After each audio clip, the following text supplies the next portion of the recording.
friends.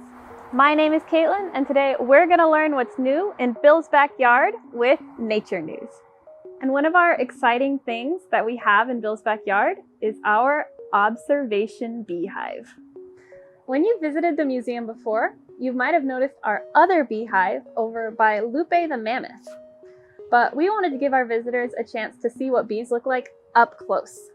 So we created this observation beehive where you can see bees in their home. There are 3 types of bees that live in our observation hive. The first is our queen bee, who's going to be mostly on the inside laying eggs. To protect her, we have the drone bees, which really just take care of the queen and also stay mostly inside the hive. And then all the rest of the bees in the colony are worker bees. And these are the bees you're going to see the most, going from flower to pollinate and also doing work inside our observation hive.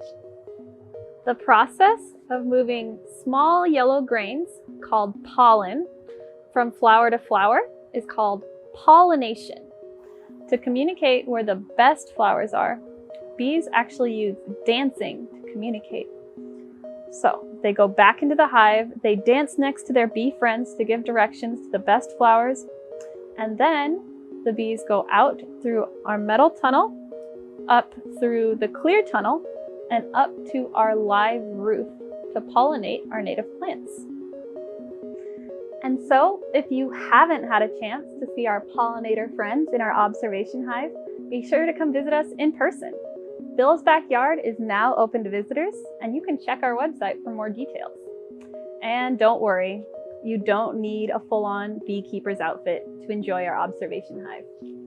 I'll see you next time for more of what's new in Bill's Backyard with Nature News. Bye! Thank you for watching our Virtual Purple Museums broadcast. Our fall broadcasts are every Tuesday and Thursday on Facebook and YouTube. Visit us online and in person. Bill's Backyard, the museum's outdoor space, is open every Friday, Saturday, and Sunday. Stay in the loop by joining our email list. Visit www.cdm.org for more information.